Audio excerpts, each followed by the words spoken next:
Hello নমস্কার বন্ধুরা, আমি সেই পিএম ব্লগার।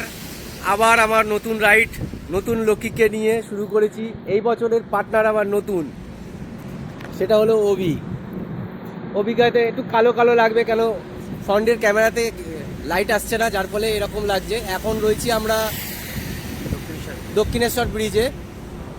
বাড়ির থেকে আর ভিডিও করে উঠতে পারিনি, সময় করে উঠতে পারিনি, এত এক্সাইটমেন্ট ছিলাম যে কখন যাব। চলো আবার যেতে যেতে দেখা হচ্ছে। এবার গিয়ে কোলাঘাটে গিয়ে তোমাদেরকে দেখাচ্ছি আমরা কি করব, কোথায় যাব। ওটা হবে কালকে, আমরা ডিসিশন তোমাদেরকে কালকে জানাবো যে কোথায় গিয়ে পৌঁছাচ্ছি। ওকে চলো। হ্যালো, আমরা এখন চলে এসেছি কোলাঘাট। সামনে ওকে একটু হাই বলে দাও। আপাতত এখন কোলাঘাটে আছি। আমাদের যে প্ল্যানটা দীঘা যাওয়ার প্ল্যান না, এটা আগেই সবাই ভাবছি, অনেকেই ভাবতে হয় যে দীঘা যাওয়ার প্ল্যান, কিন্তু আমাদের দীঘা যাওয়ার প্ল্যান না। এই যে লক্ষ্মী নিয়ে এসেই বেরিয়ে পড়েছি বহুদিন পর।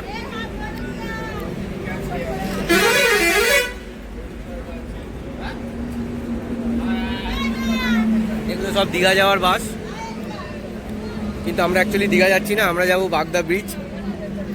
এখন দুঃখের বিষয়, আমরা রাত্রিবেলা বেরিয়েছি। ঘটনাটা হচ্ছে ওখানে 12টার আগে টেন্ট পাওয়া যায় না, ওখানে চেক আউট টাইম হচ্ছে 12টা, কিন্তু আমরা এখানে পৌঁছে গেছি এখন রাত্রির বাজে 3টে। ঘটনা হচ্ছে এখান থেকে এখন যেতে খুবই হলে হার্ডলি আরও 2 ঘন্টার কেস আছে। গাড়ি আস্তে আস্তেই চালাচ্ছি, হ্যাঁ, একটু লেট করেই বেরিয়ে যাচ্ছি, যতটা পাচ্ছি সময় নিয়েই যাচ্ছি হাতে, কোনো তাড়াহুড়োর ব্যাপার নেই, শান্তি একদম রিল্যাক্সে আমরা ঘুরছি। এখন দেখা যাক, তাও আমরা টার্গেট নিচ্ছি বেরিয়ে যাব, গিয়ে বিচের ধারে গিয়ে নয় বসে থাকবো, একটু আনন্দ ফুর্তি করবো, আর একটু খোঁজখবর নেবো। যদি পেয়ে যাই তো ভালো, আর না পেলে ব্যাড লাক, কিছু করার নেই।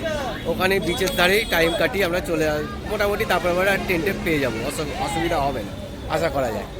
তাহলে চলো রাখি, বাকিটা পরের ভিডিওতে আসছে।